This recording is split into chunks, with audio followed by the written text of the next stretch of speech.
মঈন বলল, আপনি একজন মহিলা হয়ে সিগারেটের নেশা আছে ভাবা যায় না। আমিশা হক বললেন, কেন, কি হয়েছে? আমার সিগারেটে টান দিলে গল্পের একটা প্লট তৈরি হয়ে যায় মনের মধ্যে, যার কারণে সিগারেটে আমি আসক্ত। মঈন বলল, অবশ্য এটা আমার কাছে কোনো ব্যাপার না। আপনি যথেষ্ট স্মার্ট মহিলা, একটু নেশা করতেই পারেন। আমিশা হক বলল, দেখেছেন কি সুন্দর পূর্ণিমার চাঁদ উঠেছে আকাশে?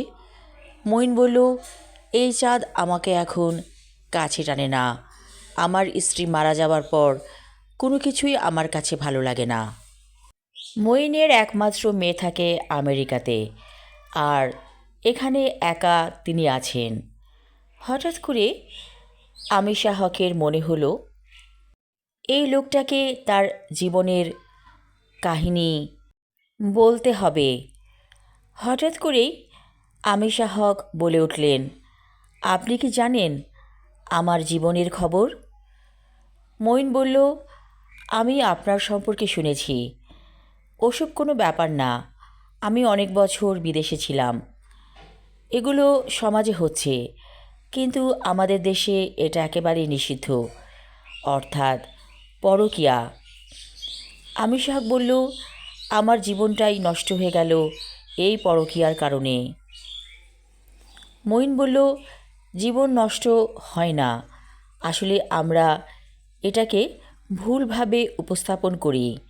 একটা মানুষের উপর আরেকটা মানুষ যখন শারীরিক এবং মানসিকভাবে নির্ভর হয়ে পড়ে, তখন তাকে ছাড়া বাঁচতে পারি না। এটাই হচ্ছে আসল অর্থ। হঠাৎ করে আমিশা হকের মনে হলো এই লোকটিকে তার জীবনে প্রয়োজন। তিনি বললেন, আপনি কি আমার সঙ্গী হবেন? মঈন বলল, এই তো সঙ্গী হলাম, আপনাকে সঙ্গ দিচ্ছি, তাই না? আমিশা হক বুঝতে পারল লোকটি গভীর জলের মাছ। মঈন বলল, কফি খাবেন? আমার কাছে কফি আছে। আমিশা হক বলল, কফি আপনি কি তৈরি করেছেন? মঈন বলল, এই যে ফ্লাস্কে করে এনেছি। আমিশা হকের খুব ভালো লাগলো। বলল, দিন তো, কফি খেলে হয়তো পূর্ণিমার রাতকে আরও বেশি করে ভালো লাগবে। মঈন ফ্লাস্ক থেকে কফি ঢেলে আমিশাকে খেতে দিল।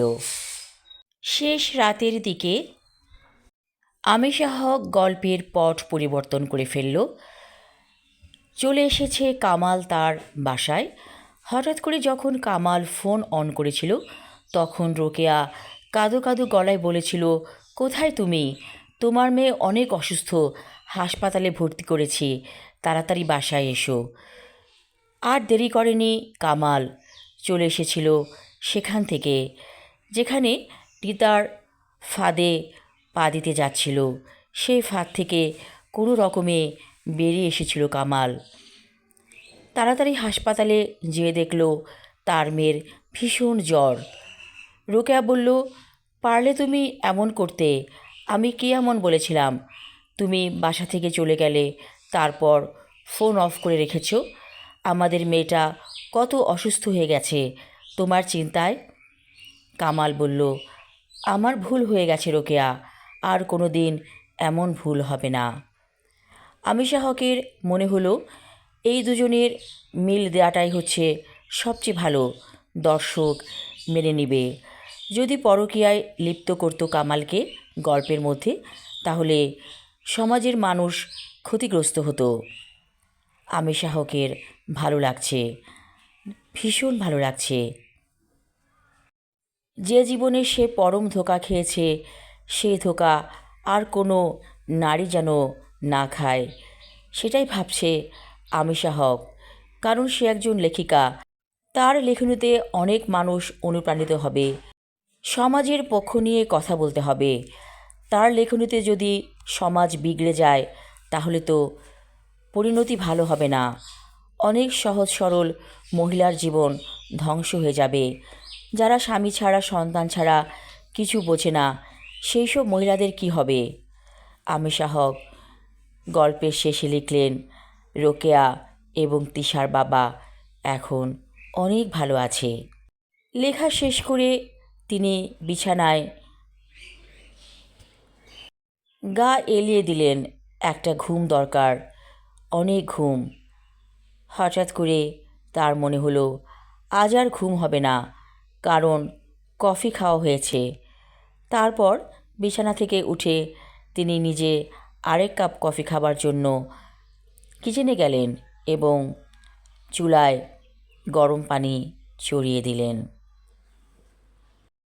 কফিতে চুমুক দিয়ে ভালো লাগছে, মনে হচ্ছে তিনি একজন সুখী মানুষ। মনে মনে ভাবছে আমিশা হক এখন থেকে নিজের প্রতি যত্ন নিতে হবে, আর এই সিগারেট খাওয়াটা বন্ধ করে দিতে হবে। ইদানিং তার ফুসফুসে বেশ ঝামেলা হচ্ছে, শ্বাস নিতে কষ্ট হয়। না, আর এই বাজে জিনিস তিনি খাবেন না। এবং এই কথাটা ভাবার পর তার মনে একটা শান্তি এলো। আমিশা হক ভালো আছে, আসলে অনেক ভালো আছে সে। আমি আমার লেখা ছোট গল্প তিশার বাবা পর্ব 3 পড়লাম এবং এটি ছিল শেষ পর্ব। আশা রাখছি ভালো লাগবে। ধন্যবাদ।